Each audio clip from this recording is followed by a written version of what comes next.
अस्सलाम वालेकुम एवरीवन, कैसे हैं आप सब? ठीक हैं जी जनाब। आज की जो हमारी डिस्कशन का टॉपिक है वो है felicity conditions, in which I am going to explain that what are the felicity condition, that how many types of felicity condition, and also with the help of example I will try to explain you. I hope you all must enjoy the video, and also for your best comprehension try to pay your full attention. Thank you very much, and let's start our today's topic.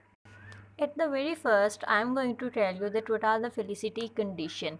Felicity actually means जो होता है ना, literally mean देखें तो इसका means होता है happiness, और these are the conditions necessary to the success of a speech act. They take their name from a Latin root felix or happy. They are conditions. Now this is the point very important. These are the conditions necessary for the success or achievement of a performative. वो कह रहे हैं कि जो आपका एक performative है उसको सक्सेसफुल बनाने के लिए जो कुछ कंडीशंस यूज़ की जाती हैं हम उन्हें फेलिसिटी कंडीशंस कहते हैं. For example, only certain people are qualified to declare war, baptize people और sentence convicted felons. Now this is the example. कह रहे हैं कि felicity conditions, for example, what do you mean by the word condition. Condition से word से आप क्या meaning extract करते हैं? What do you interpret from the word condition? You mean some boundaries, you mean some limitations, some rules and regulation. Same. Okay, felicity means also same like that कि कुछ ऐसे conditions हैं, कुछ ऐसे कवानीन हैं जिनके ज़रिए ही कुछ हमारी स्पीच जो है, एक स्पेसिफ़िक स्पीच जो है वो सक्सेसफुल हो सकती है. फॉर एग्ज़ाम्पल, कोई आम बंदा जो है वो वॉर को डिक्लेयर नहीं कर सकता. ही और she must be from high status. कोई हाई स्टेटस वाला बंदा ही जो है वो, कोई किंग क्वीन, वो ही जो है वो वॉर को डिक्लेयर कर सकते हैं. नो एनी कॉमन पर्सन, कोई ऑर्डनरी पीपल बंदा कह दे कि भी वॉर डिक्लेयर हो गई है, वॉर डिक्लेयर कर दे. नो, नॉट एट ऑल, ऐसा कभी नहीं होता. तो ये हमारा टॉपिक है basically. I hope you all are must clear from the topic that what I am going to explain कि कुछ कंडीशंस हैं जो एक स्पीच को सक्सेसफुल बनाती हैं. जैसे अब वॉर को अगर हमने डिक्लेयर कराना है तो किसी आम बंदे के कहने पे वॉर डिक्लेयर नहीं हो जाएगी. वो कोई स्पेसिफिक हाई स्टेटस वाला बंदा जो है, किंग जो है, लाइक दैट, उस तरह का पर्सन अगर डिक्लेयर करेगा तो ही ये एक्शन जो है वो परफॉर्म किया जाएगा. एंड नेक्स्ट जो है बैप्टाइज पीपल, यानी कि जो पीपल हैं, क्रिमिनल्स हैं, उनको जो अगर हैंग आउट करना है तो उनके लिए भी जो है वो एक हमारे पास जज होना ज़रूरी है. वो जब तक डिक्लेयर नहीं करेगा तब तक वो बंदा जो है, हम उसे सेंटेंस टू डेथ हम नहीं उसे डिक्लेयर कर सकते. सो इस तरह कह रहे हैं कि कुछ ऐसी स्पीचेस होती हैं जिनको सक्सेसफुल बनाने के लिए कुछ कंडीशंस चाहिए होती हैं, and these conditions are called felicity conditions. Next जो है वो ये कह रहे हैं, in some cases the speaker must be sincere as in apologising और waving and external circumstances must be suitable. For example, कहते हैं कि सम केसेस जो है ना, so it is the talk of some rare cases, कि आप जो है अगर कोई बात करने जा रहे हैं, you must speak according to the situation. आपको अकॉर्डिंग टू सिचुएशन बात करनी चाहिए. For example, can you give me a lift requires that the hearer has a motor vehicle, is able to drive it somewhere, and that the speaker has a reason for the request. अब जो है उसने हमें example दी है कि देखिए condition से मुराद इस तरह से है, कंटेंट आपका ठीक है. फॉर एग्जांपल, दो चीज़ें होती है ना, एक कंटेंट होता है और एक कॉन्टेक्स्ट होता है. कंटेंट होता है आपका मटेरियल और कॉन्टेक्स्ट होता है आपके सर्कमस्टांसेस और सिचुएशन. कहते हैं कि can you give me a lift. अब ये जो सेंटेंस है ये ठीक है, इसमें कोई एरर नहीं है, कोई मिस्टेक नहीं है.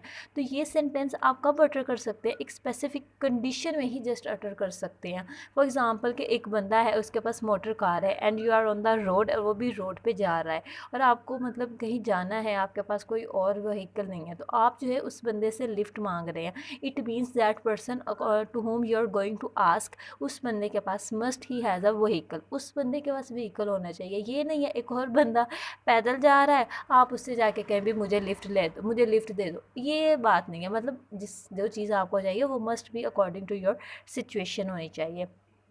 It may be that the utterance is meant as a joke or sarcasm, in which a case different interpretation is in order. Loosely speaking, felicity conditions are of three kinds. Now they are going to tell you that how many kinds of felicity conditions. There are three kinds of felicity conditions: preparatory conditions, and conditions for execution, and sincerity conditions. So these are the three types. What are the preparatory conditions? Preparatory conditions, that there must be a conventional procedure and having a conventional effect. Preparatory condition में as the name is saying preparation, एक complete preparation होनी चाहिए, एक conventional typical एक procedure होना चाहिए, complete full fledge, उसका एक इफेक्ट भी होना चाहिए. These conditions will be called preparatory condition. Further, I am after this definitions I am going to tell you the example, then you people may get must clear. उसके बाद जो आपको अच्छे से इनकी जो है समझ आ जाएगी. Now just focus on the definitions. Number 2 is their conditions for the execution. The circumstances in the person must be appropriate. The thing which I have told you earlier, that as specified in the procedure, that your talk should must be according to the situation. और जो आप बात बोले appropriate होनी चाहिए, inappropriate नहीं होनी चाहिए. And number 3 is the sincerity condition, that the procedure must be executed correctly and completely. The procedure which you are going to perform वो must be complete होना चाहिए. ये नहीं कोई दरमियान से जिसका ना सर हो ना पाँव हो ना मिड स्टार्ट ना एंड, ऐसा नहीं. एक कंप्लीट प्रोसीजर होना चाहिए, करेक्ट होना चाहिए. फर्स्ट पे हमने देखा था कि प्रेपरेटरी कंडीशन के there must be a conventional procedure and conventional effect. दो चीज़ें थी, conventional procedure and conventional effect. Now we are talking about the example. वे कह रहे हैं कि for example if we talk about that the procedure for a couple to get married. अब एक कपल है वो is going to get married, ये अब एक कंप्लीट प्रोसीजर है. फॉर एग्जांपल इसमें क्या क्या हमारे पास रिक्वायरमेंट होती है, हमारा eligibility criteria, there must be a man, a women and authorise place and an approved time accompanied by the minimum of 2 witness. So this is the eligibility criteria for a couple to get married. एक दो couple जो है वो जो शादी करने जा रहे हो, तो these are the conditions, ये conditions होनी चाहिए उसकी उसकी सक्सेस के लिए. अगर ये कंडीशन में से कोई एक भी मिसिंग है तो that procedure can never be fulfilled. Number 2 is there, हमने बात की थी कि conditions for the execution. Conditions for the execution में कहते हैं कि मतलब उसको एग्जीक्यूट कराने के लिए भी स्पेसिफिक कंडीशंस होती है. For example at a marriage ceremony the words give to the precise ones let down and the person conducting the wedding and the people getting married must sign the register before witness. इसमें जो उसने हमें दो बातें कही हैं कि conditions for the execution में इस तरह उसको प्रोसीजर को एग्जीक्यूट कराने के लिए हमारे पास जो है वो मैरिज सेरेमनी में जो है वो एक स्टेटमेंट होती है दैट वो मस्ट अटर की जाइए. उसके बगैर जो है हमारी सेरेमनी जो है इम्पॉसिबल है. ऑल्दो हमने वो जो ऊपर वाली कंडीशन थी, मैन वुमेन प्लेस सब कुछ फुलफिल कर लिया, but the actual statement which is possible for this, which is very very much important for that ceremony, if it is not uttered then this procedure will be incomplete. कि अगर आप वो sentence ही अटर नहीं करा रहे हैं तो वो आपकी मैरिज सेरेमनी जो है वो हो ही नहीं रही. It means that it is something else. तो ये वर्ड जैसे उसने ग्रूम एंड ब्राइड जो है वो बोलते हैं ब्राइडल कि that I accept and I accept, तो ये जो है मस्ट बी प्रोनाउंस किए जाने चाहिए. And number 3 was there that sincerity condition, that marriage is not a short gun wedding and the marriage is must be a mutual agreement.